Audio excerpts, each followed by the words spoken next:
Deuxième session d'obéissance. Donc je vous avais dit tout à l'heure qu'un des exercices les plus délicats en OB, c'était la marche au pied. Et tout à l'heure, on n'avait pas fait de démonstration de marche au pied, juste 2-3 petits pas de recul. Donc là, c'est Christophe qui va venir avec Flambeau. Donc Christophe et Flambeau qui sont en classe 3, en classe internationale, qui va nous faire une petite marche au pied, type concours. Donc en fait, avant de partir, je vais simplement vous expliquer que la marche au pied, tout se fait sur commande.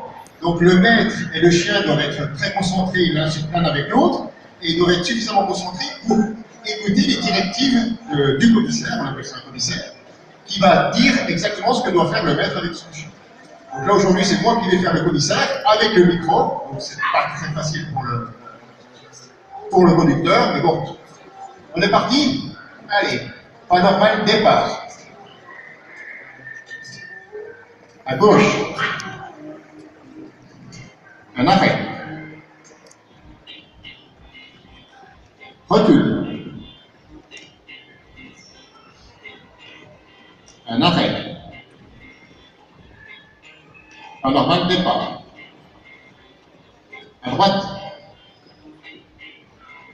Pas rapide. À droite. À droite. Pas lent.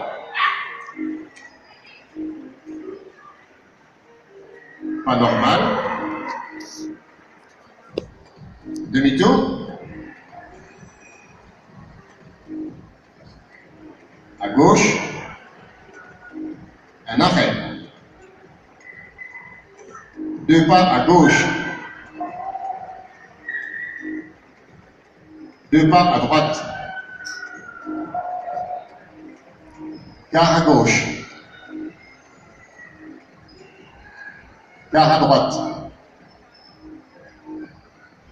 Demi-tour.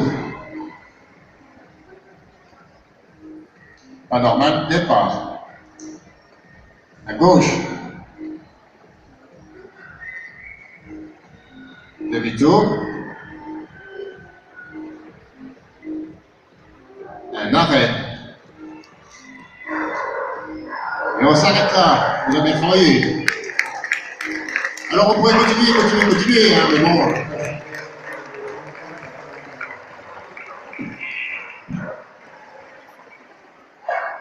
Et même pas, moi.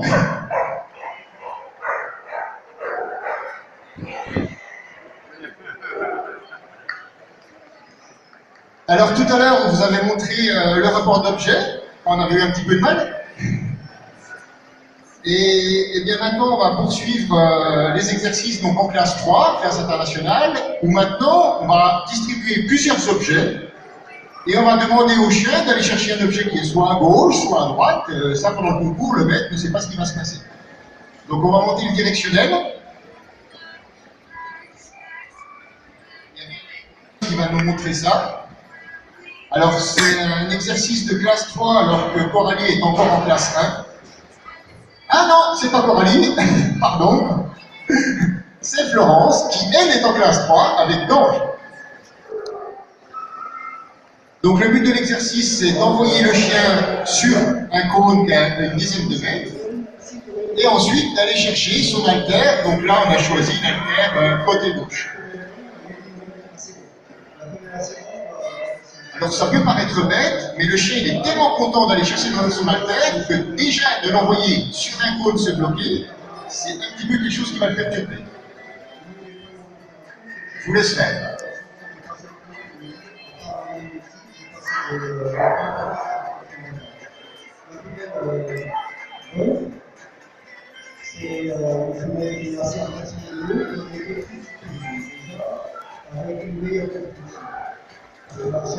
Super, on peut l'applaudir.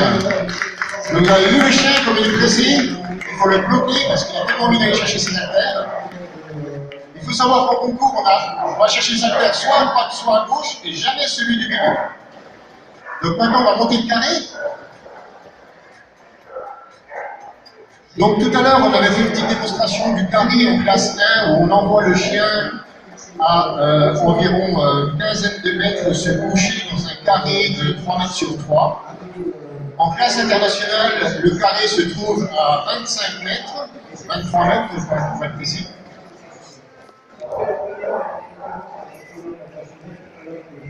Coralie avec Joyce, qui vient de gagner eh bien, la Coupe de France en classe 1 à Strasbourg, et qui va nous montrer un exercice de classe 3.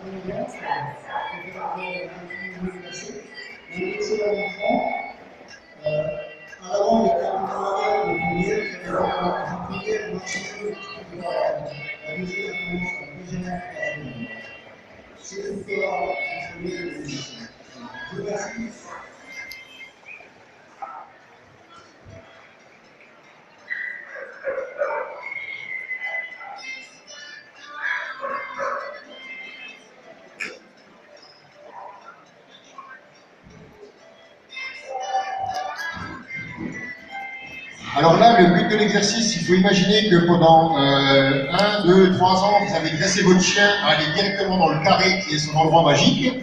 Et arrivé en classe 3, il faut ne pas l'envoyer directement dans le carré, mais par une cible intermédiaire. Donc je laisse faire Coralie.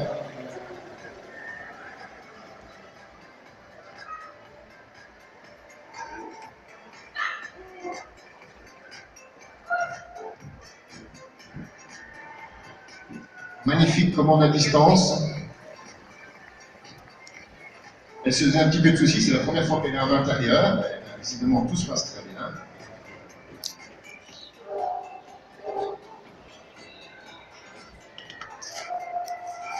Elle va frapper son chien.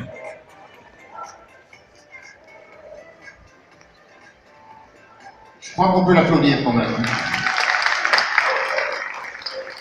Florence, vous.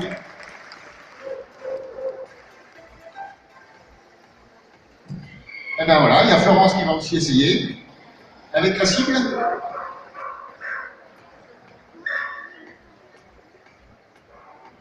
Avec Gange, donc berger australien.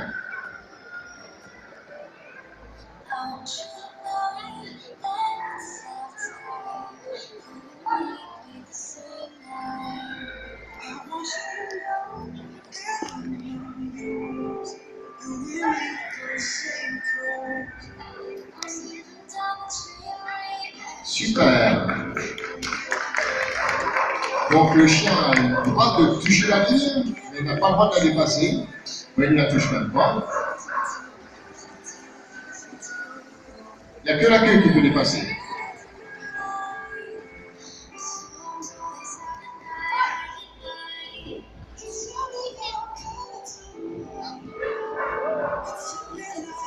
Magnifique.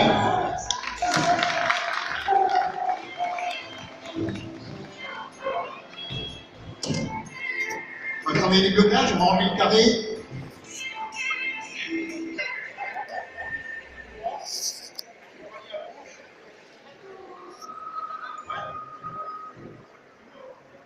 Ah, ouais, plutôt tout. Hein. Alors attendez. Donc là, on va procéder à l'exercice de blocage pendant la marche. Donc le chien doit suivre son maître, et suivant l'ordre absolu de son maître, il va se bloquer. Alors, il va se bloquer dans les 3 positions. La première fois debout, la deuxième fois assis, la troisième fois couché. Allez, pas normal, départ. Blocage. Demi-tour.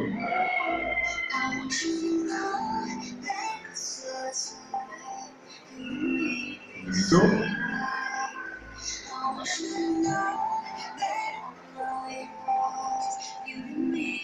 Blocage. T'en remontes avec toi, oui. Demi-tour.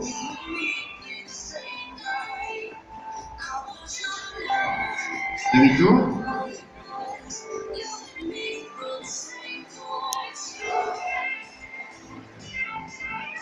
Blocage.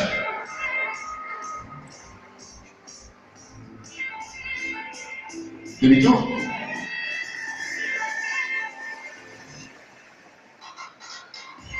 Et retour au chien.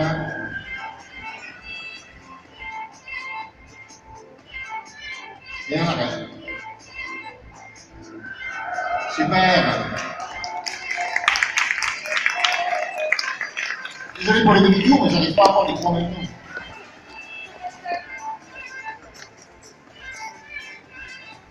Alors, on va passer à un exercice de saut, de rappel et de cône. Donc, vous avez vu tout à l'heure dans la première démonstration un exercice qui consistait à tourner autour d'un cône.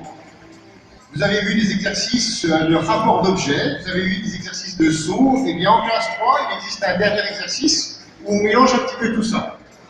Et alors, c'est relativement délicat parce que c'est un petit peu ce que je disais tout à l'heure. Pendant 2 ans, vous apprenez à votre chien à sauter. Et puis là, tout d'un coup, ben, il ne faut pas qu'il saute en premier, il faut qu'il aille tourner autour d'un cône, etc., etc. Donc le chien, des fois il anticipe, il fait pas mal de bêtises. Alors on va voir un petit peu justement comment est-ce qu'on monte cet exercice, c'est-à-dire comment est-ce qu'on apprend au chien.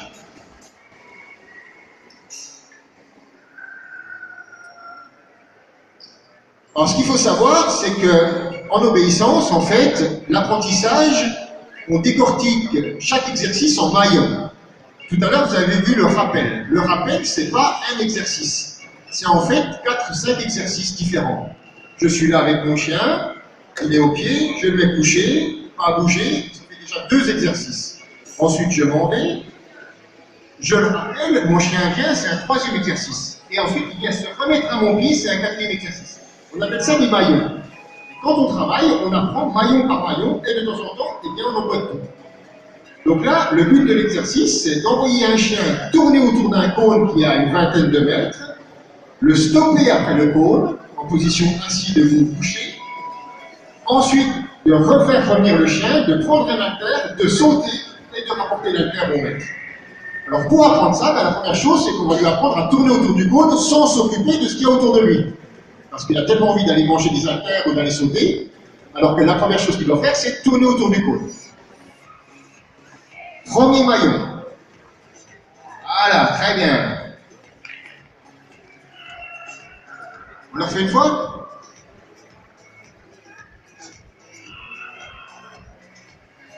Allez, c'est parti. Ah oui, elle lui demande de tourner, le chien il est à côté du seau, et il hésite, il va sauter.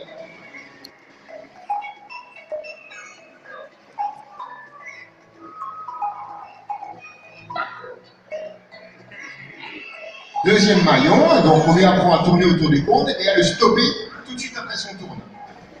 Donc les 3 positions peuvent être utilisées en concours. Le stopper assis, le stopper debout, le stopper couché. Là, Coralie nous a fait un couché. 3e maillon, eh ben, on va lui apprendre à apporter son haltère, et puis il va prendre directement, et à sauter, et il va sauter avec, pour rapporter tout ça à son maître, à sa maîtresse.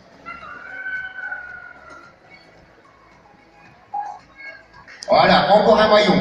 Et vous avez vu qu'elle ne s'est pas occupée de reprendre l'haltère. Pour l'instant, on apprend au chien à prendre l'haltère et tu sautes. Et tu viens très vite vers moi. Et le dernier maillon, ça va être, tu viens vers moi, mais tu me rapportes l'haltère. On va me dire quand tu vas tout enchaîner tous les maillons. Eh bien, on va essayer.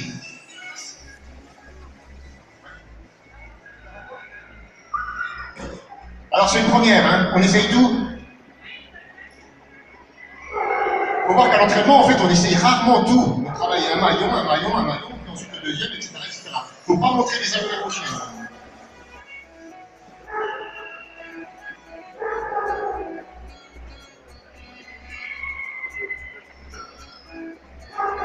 Là, on va l'aider pour lui dire, allez, il faut que tu commences par ça, mon grand.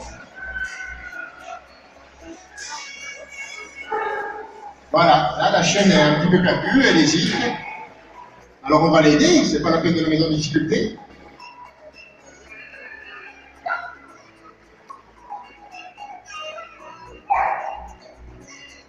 Super, ouais.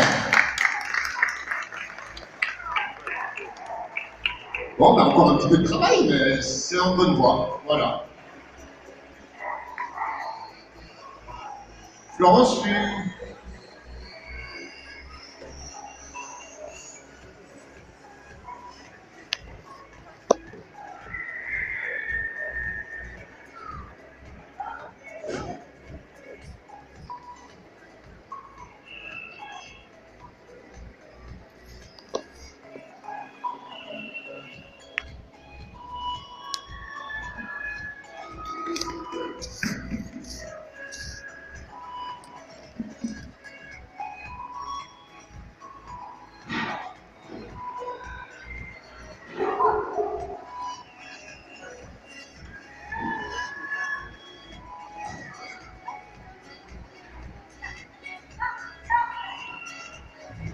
Donc là, elle hésite, elle ne sait pas quoi faire, mais c'est le cône, elle vient de faire l'exercice au directionnel où on l'envoie un cône où elle doit s'arrêter, et maintenant on prend un autre cône où elle doit tourner. Hein, c'est pas des machines, hein, ces chiens.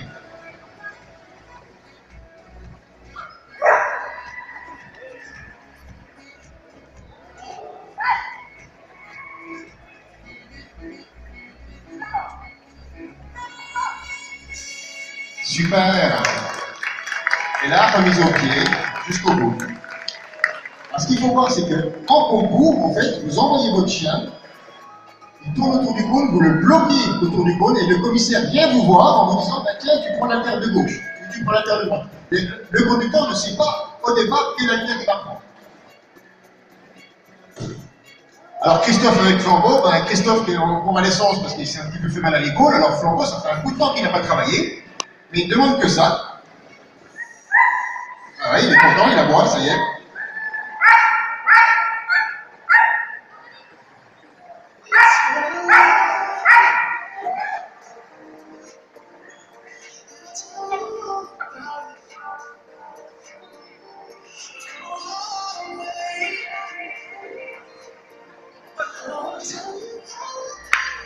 Ouais, non, non, il n'a pas envie de se coucher.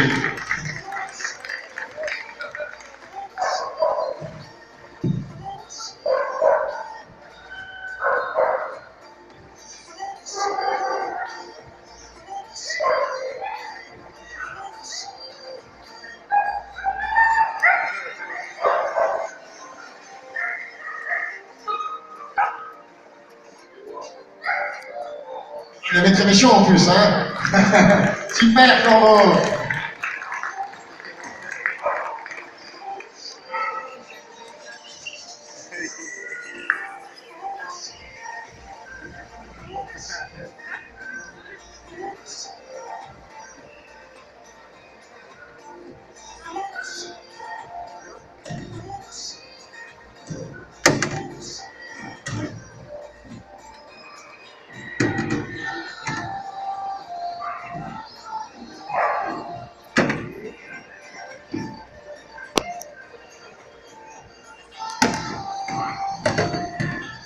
Distance du chien. Donc, ça, c'est travailler avec le chien, lui demander de faire des positions. C'est ce que j'avais expliqué tout à l'heure. Quand on est débutant, au brevet d'obéissance, eh bien, on se trouve en face du chien. Ensuite, au premier échelon, on travaille à 5 mètres du chien. Au deuxième échelon, on est à 10 mètres du chien. Et au troisième échelon, on est à 15 mètres du chien. Donc là, les gens vont travailler à 15 mètres de leur chien. Et il faut savoir qu'en obéissance, contrairement à d'autres disciplines, en gros, le chien n'a pas le droit de bouger pendant l'exercice. Vous devez le commander à 15 mètres avec bien assis et deux dos découchés, et à la fin de l'exercice, il doit être exactement à la même position. S'il a un petit peu avancé, c'est souvent ce qui se passe, et bien ça fait des points en moins. Voire des zéros s'il a avancé plus de la moitié de son temps.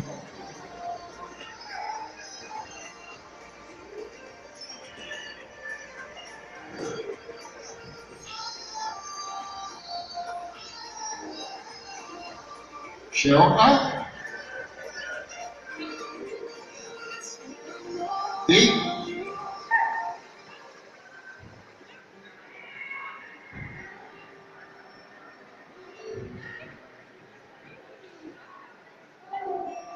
Chien en C. Chien en D.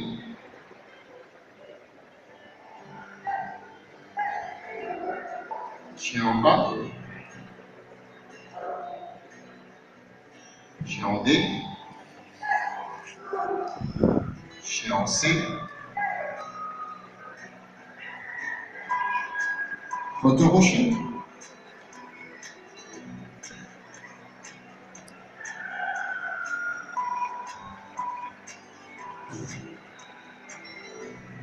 Reprise du chien. Exercice terminé. On peut quand même les applaudir, hein, parce que c'est chiant de faire bien assis debout couché à 15 mètres. C'est quand même plus sympa d'aller dans un carré. Hein. Alors on va vous montrer un dernier exercice, qui est l'exercice de blocage. Pour rappel, donc ça c'est... Alors il y a beaucoup d'exercices qui servent à rien en OB. Hein. envoyer son chien tourner autour d'un cône, entre nous, ça ne sert pas à grand chose.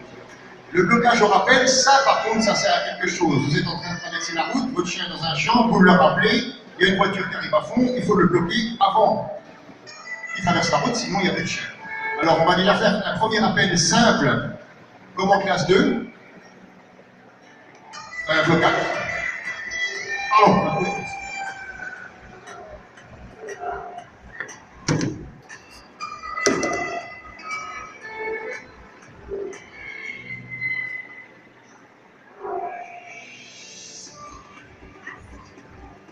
Alors Coralie avec Joyce va faire un seul blocage, donc elle va fixer son chien couché pas bouger, avancer sur 20 à 25 mètres, elle va rappeler son chien et elle va le bloquer sur commande quand elle voudra pour ensuite le rappeler. L'idée c'est qu'il ne se fasse pas écraser quand il traverse la route.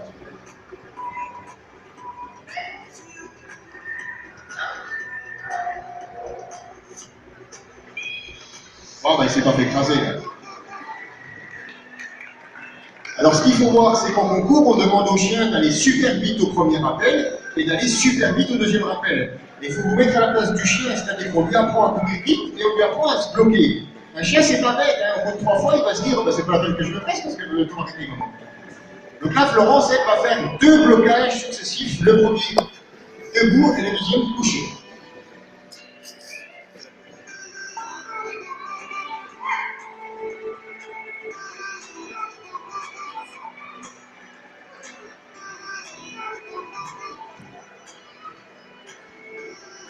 Super!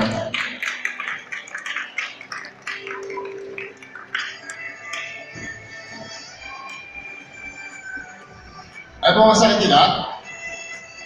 Merci à tout le monde.